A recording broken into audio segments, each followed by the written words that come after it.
I've been thinking a lot about horoscopes.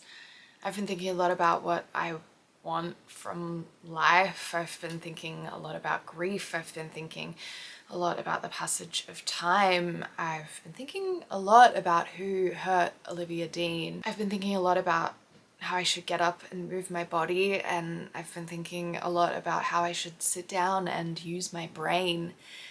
And in all this thinking, I don't feel clear-headed at all. When I try to conceive of an idea or a comprehensive thought, it's like that part of my brain is just shut down. And it's freaking me out, and it's making this really difficult. But I figured that what I probably can do is just sit down and talk about some of the books that I've read and liked recently, and maybe we can start a conversation from there. I want to start by telling you guys about what I'm listening to at the moment, which is the audiobook of Tart, the memoir by Slutty Cheff. I can't get enough. I want to binge this audiobook. You know when you find like just an incredible fucking TV show that you binge in like a night, you just lock in and all 8 episodes. That's how I feel about this audiobook. I just want to lock in and binge the whole thing. It's so good. I feel like a lot of what's making me love it, and this is why I'm so glad that I went into this in audio form, I'm obsessed with the narrator's accent. Her voice is divine. Shout out Charlie Clive, you have an incredible voice.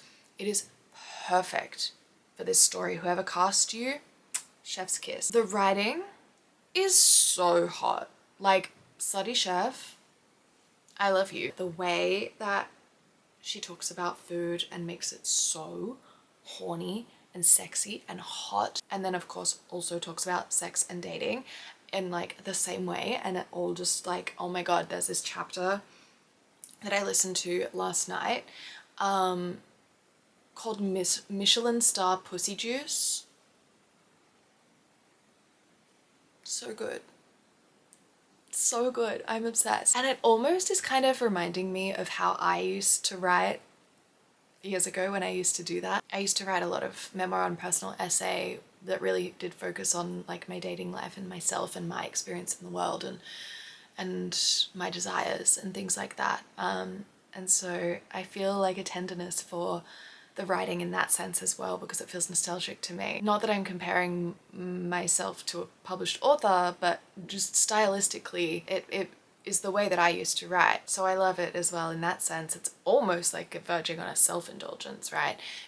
If I insert myself into the narrative. But yeah, I'm fucking loving it. I'm gonna buy the book. It's only out in hardback, but that's fine. I'm just loving it so much that I need to have it on my shelf. So I will be buying the book, but I absolutely love Charlie Klein's narration, her voice. I just like, you guys, if you're interested, please check out the audiobook and you'll get what I mean. It's so hot. And speaking of buying hardbacks, I, for some reason, the other day at work, I've started buying books again, which is really exciting. Another like, fuck it, shit doesn't mean anything, just mindset thing, which is great. Love that for me. I bought a copy of Rejection by Tulathimutte. Here it is. And I opted for the hardback. I was literally at work and putting aside the hardbacks because the paperbacks had come in, and typically, ordinarily, any other book I'd be like, great, thank god the paperback's finally in, I can buy it, because I'm a hardback hater. But for some reason, this book, I was like, no, this needs to be in hardback. Like, this makes sense as a hardback. It just doesn't look as good in paperback, first of all, but I also just, I don't know what it is. I actually can't explain it, but just like on a vibe level, this book makes more sense as a hardback. Now, I don't know how to talk about this book. I loved it. I think it is great. I think that it is a very good piece of art. I finished it and then went and read 100 articles and interviews about it and with Tony. But I have no idea how to recommend this or sell this to anyone because it's so fucked. It is so fucked up and disturbing, and confronting and uncomfortable, and I don't know who the reader is. It's so very online. I think someone in one of these articles described it as like the internet in a book. It's like so satirical that it kind of just comes full circle and is entirely realistic, and that is what makes it so uncomfortable, is it's like detailing the lives of the worst people you've ever encountered in a comment section. It's almost short stories, but it's within the one world and these people are connected, and really each chapter is a different person and how the term, the experience of rejection applies to them.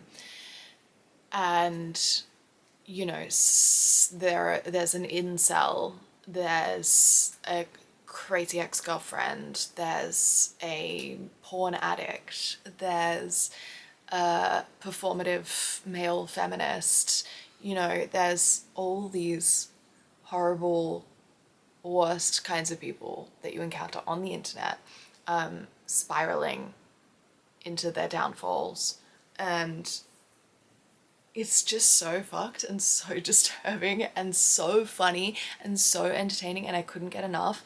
And I feel like Tulathimutte is like a fucking freak to have come up with this, but I am obsessed with it and I'm obsessed with him, and I want everyone to read it, but I also am like, I can't be responsible for putting people through what they will experience if they read this. So I feel like the times that I've, like, when I've been speaking about it, like at work at the bookstore, I'm like, oh, I read this book and I loved it, like I had a great time with it, but it's so fucked up and it's like really, really like disturbing. And so if you like super fucked up, really confronting and disturbing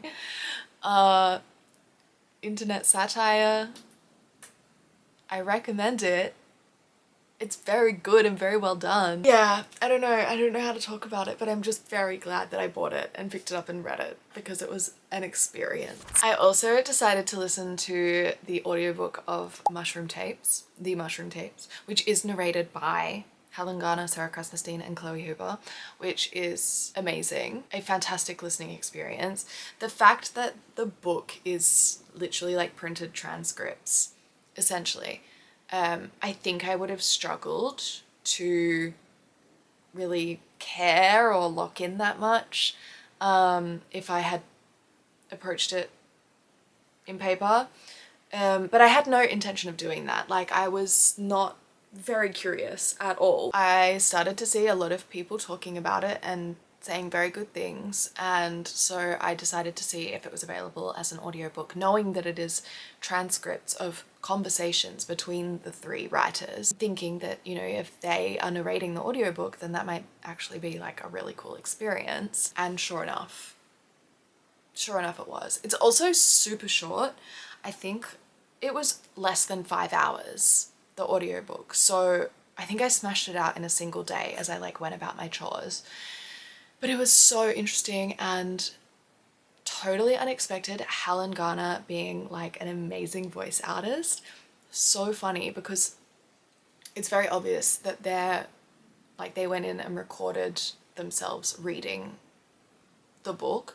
Like, I was curious, knowing that the book is from recorded transcripts, would they just cut together the original recordings? But then of course that leaves no room for like any edits they might have made or whatever, right? So of course they then re-recorded what was transcribed from the original recordings.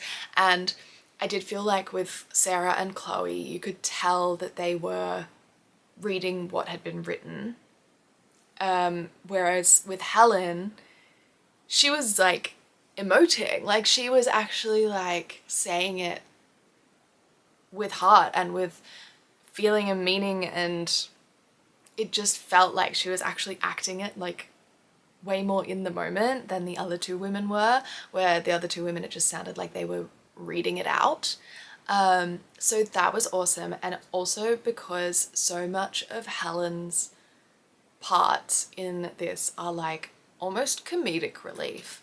Like, she is so funny. There were multiple occasions where Sarah and Chloe would be like out in the field, like looking at the location of something where something happened, and Sarah and Chloe would be like deep in this discussion about like, yeah, like what do you think was going through their head at this time? Like, it's really like pathologizing stuff and having like serious conversation. And it's like Helen would be like over here and be like, you see those flowers up there, that rose bush? I wonder who planted. What Helen focused on and what Sarah and Chloe focused on was so different and so in contrast to each other, and the way that it like provided this balance and this comedic relief, like it was incredible. It was so funny. Listening to this audiobook has made me obsessed with Helen Garner. Like, she's just so funny in it. It was great. I still like, I don't like have that much interest in this case. Like, I wasn't listening to it like for the juicy goss, which there isn't really any juicy goss in this book anyway. It's not like, I mean, I was gonna say your typical true crime where it's like, you know, exploiting the details of a gruesome crime for entertainment, because I haven't really consumed any true crime, but that's what I've heard it's like. This is more like journalistic and empathetic, and there's so much curiosity in it, and I suppose because it is just the conversations that the women were having as they were following the case, and isn't the work that was then created from the conversations and the research that they were conducting. It's literally just a documentation of the process of them following the case, which is such like an interesting way to present a work of true crime. It doesn't even feel like it's a work of true crime. It feels like the point of it is not the case, but the women researching it or following it or thinking about it. And it was so interesting even just to listen to them, like, as they're going about following the case, making sure they're getting these recordings, like even talking amongst themselves about like, what do you think we're gonna do with these recordings? Like, what are we gonna, it feels wrong to like, what, make a podcast? It feels a bit yucky to turn it into a true crime novel. Like, what are we even gonna do it? Do we just abandon it? Like, you're like listening to them figure out what they're gonna do with what you're listening to or reading. So yeah, for having not really been that interested in the Mushroom Tapes when it dropped, I actually really admired it. I would recommend it not to someone who's interested in the case, like, oh yeah, if you're curious about the Erin Patterson mushroom trials, like definitely read this book because there's so much interesting stuff in there. Like, that's not the case at all. Like, it's more if you're interested in the journalism or the reportage or the, yeah, conversations between writers. That's what's fascinating about it. I also recently picked up Green Dot and absolutely smashed it out, because you guys know that I loved Madeleine's second newest recent book, Chosen Family, so I figured I had to go back and read Green Dot finally, as it was, you know, a book that was definitely on my radar, but I ummed and ahed about whether it would be a book that I loved or just another one of those books that just didn't really hit for me. You know, I feel like I went a couple of years ago, there was this period of time where there were just so many books being published about 20-something-year-old women who were feeling a little bit lost, whether that was because they'd just come out of a failed relationship or they were questioning their job or their dating life was shit. Like, there was just like so many of these books about lost 20-somethings figuring it out, having a bit of a hard time, that I just like got so sick of them. And some of them would be great, but most of them were like just fine. And so this, I felt, was just another one of them. And so I was like, I know I'm hearing good things about it, but I just am so sick of the trope. And I'm glad that I didn't pick it up then, because who knows how I would have received it at the time. You know, maybe it would have just fallen into the pile of another one of those same books. But it's been a while since it felt like that was all I was reading. And I suppose I was also approaching it with a bit of a bias in having really adored Madeleine's writing in Chosen Family, but I really loved it. I really, really enjoyed it. It is, yeah, it's very much, it almost like reminds me of Acts of Desperation by Megan Nolan, which I loved. Oh my god, I fucking loved Acts of Desperation.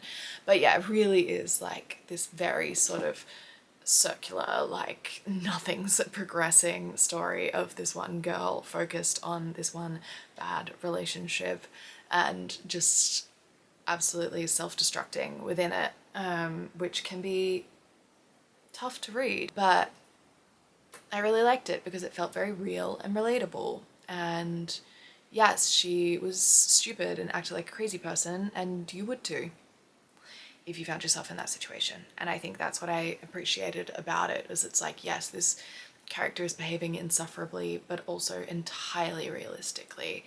And it had humor, and I think that a lot of the critique that I had heard about it was that, you know, like it's not really a queer, like, yeah, it's marketed as a queer book. It's not really a queer book because like she's just with a man.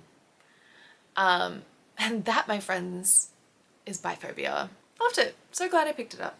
Such a joy to read, which I have been wanting lately, is like joyous read. And I guess the final book that I want to touch on is Seduction Theory by Emily Adrian, which I also really adored because it was very clever and very observant.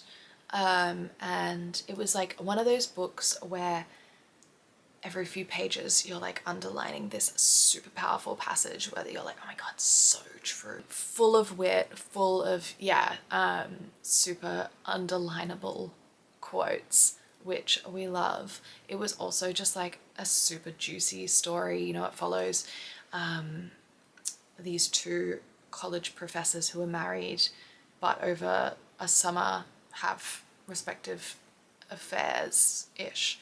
And the narrator is one of their students who is, I think she's like writing this as her thesis or something. Like she submits this as her work. And so it's like entirely unreliable narration, because you can kind of see that she's like picking a side. So like that makes it fun and juicy as well, but then it's also like gossip, and it's also like horny, and it's also really clever and intellectual.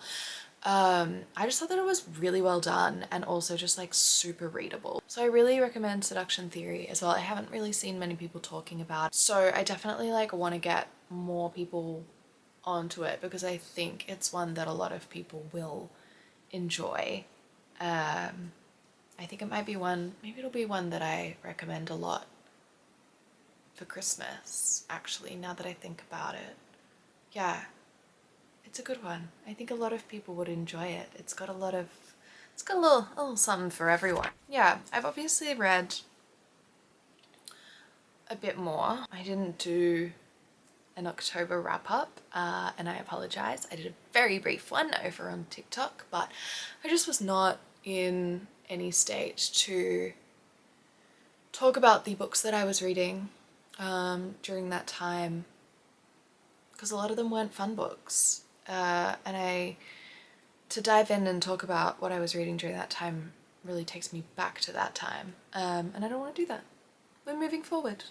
So I apologize for there not being an October reading wrap up, but also whatever, who cares? It's not that deep. This is, I guess, a November reading wrap up of sorts, but it was also just me wanting to have a chat with you guys because I've missed you, and it's felt very strange to not be here. Yeah, I felt like very disconnected and kind of like isolated in my own world. So it's yeah, no, it's gonna be nice to be back. So drop a comment, you know, let's have a little chitty chat in the comments because yeah, I don't know, I've missed this kind of interaction with you guys, and maybe you've missed it too. Let me know what you've been reading lately or what you plan on reading as the year wraps up. What do you have in store for December? God, December's always so dreaded for me. It's my birthday I hate Christmas. New Year's Eve is always like so stressful and hyped up and then a letdown. It's just like, oh my god. Yeah, I'm keen to get through December. So let's get through it together. And yeah, make sure that you're also like following me on Instagram. Fuck TikTok, don't worry about that. But follow me on Instagram. Because if nothing else, I post a lot of stories there that I want people to reply to so that I can have conversations. And yeah, let's get back into it. Let's start feeling good again. Thank you for being here. I've missed you guys. I love you guys. And I'll see you in my next video whenever that comes. Bye.